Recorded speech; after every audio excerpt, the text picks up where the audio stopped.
That's what I be, right? Uh, this is this video is like a really quick update on Natalie and what's happening, what's going on with her. You know what I mean? I have been making progress with the. Hold on. I have been making progress.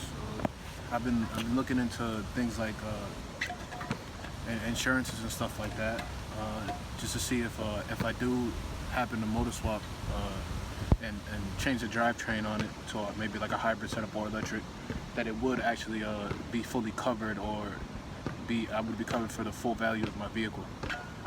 That's the thing I would look into next. I was tipped off by somebody very close to me that I should look into that, because insurances,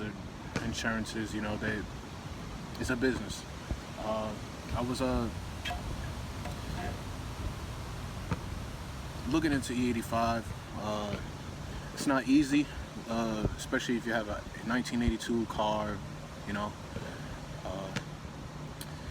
so looking for the components for it is hard enough, but now I'm counting being able to run E85 on the car. It is difficult. I was going to go to an engine shop, and they were gonna be able to take care of me and stuff like that. Maybe redo the engine, check for cracks and stuff of that nature. Now, when I did call them and talked about it, they said they were unfamiliar with fuel and things of that nature, and they didn't know anything about E85, which is kind of weird to me, just because were you just gonna hand the engine back to me, like, and not have it test run? What fuel were you gonna put in it? You were gonna put some type of fuel in it. So, mind you, I gotta give them some credit. Their engine machine shop, so I don't know. But that was really a downer for me. Like, it really it wasn't good for moral. It wasn't good for my morale. You know what I mean? It kind of took me out the game, but. I had to dig deeper, went into looking into Holley. Now, Holley does make a carburetor rated for E85. The thing is, I have a need to run a flex fuel system. So I can't run flex fuel system with that carburetor because it lacks components such as self-learning, fuel pressure regulator, being able to compensate. No, it does, but and something else. But yeah, it lacks components such as that, so I can't run it.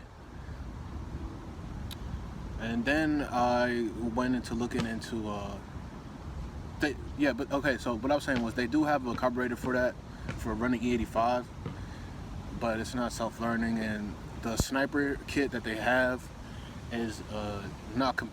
They don't like to run it with E85. It's too harsh on components. Just want to let you know that they do make something for E85, but it's not really,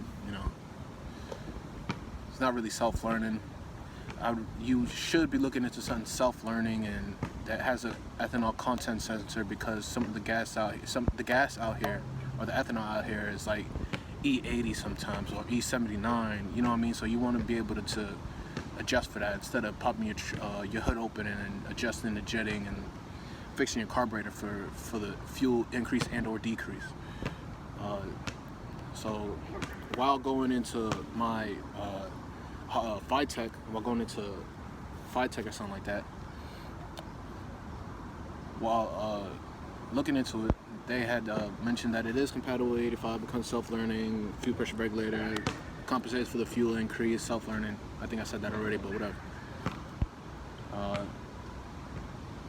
It dawns on me that they only come in 4-barrel and not 2-barrel, which my car is currently running. And then I come to an epiphany that they do have adapter plates for it. So I can, instead of taking it to my intake manifold into an engine machine shop, I'd be able to go get an adapter plate, put it on, smack on the 4-barrel, yeah, and I'll be good to go. Fingers crossed, you know how it is. It says bolt on. We'll see. Then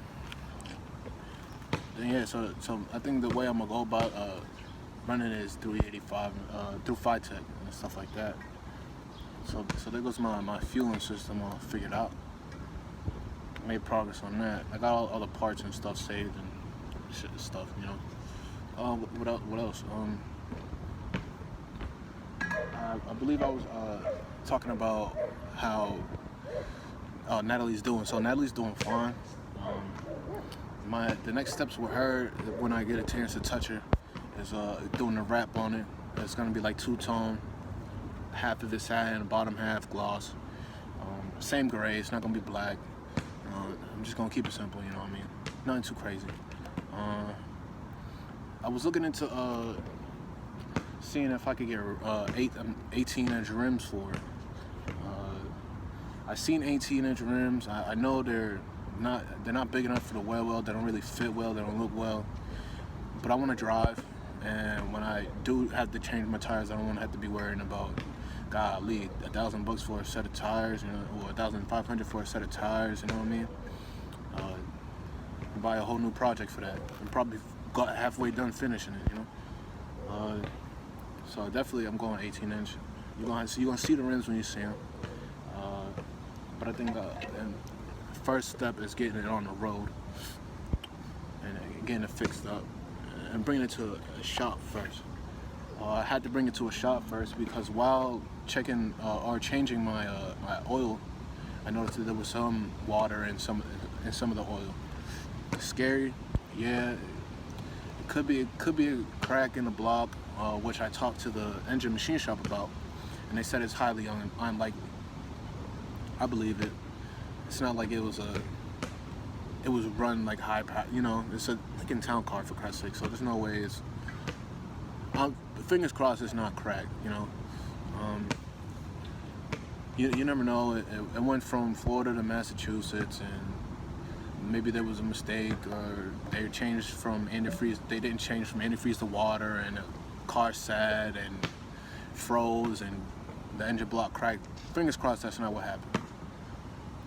Maybe it's as simple as a gasket job. Maybe. Maybe. I'm hoping. Fingers crossed. But yeah, I had to go get that checked out. And that's pretty much the update on Natalie. I can't wait. I'm almost. It seems like it's far away from me. You know what I mean? I'm already looking into other projects and stuff like that, and then like trying to do other things. You know, trying to get on the road. I'd much rather be on a motorcycle right now. But you know, I'm gonna finish what I started. You know what I mean? I really did want to go electric, but I'm not trying to play with insurances. You know, it's a business. You know what I mean? And plus, it's clean. It's a renewable fuel. And if you were some called car guy, and you're not running E85 or alternative fuel, you're not a car guy. Sorry to tell you. Keep it real. If you have a car you're working on and you're doing something, if you have a turbo and you're not looking into E85, you're nuts. If you have a car on regular and you're a car guy, go get E85. It's time for that. You already see what they're doing with the EPA and stuff like that. Just do yourself a favor. What else, man?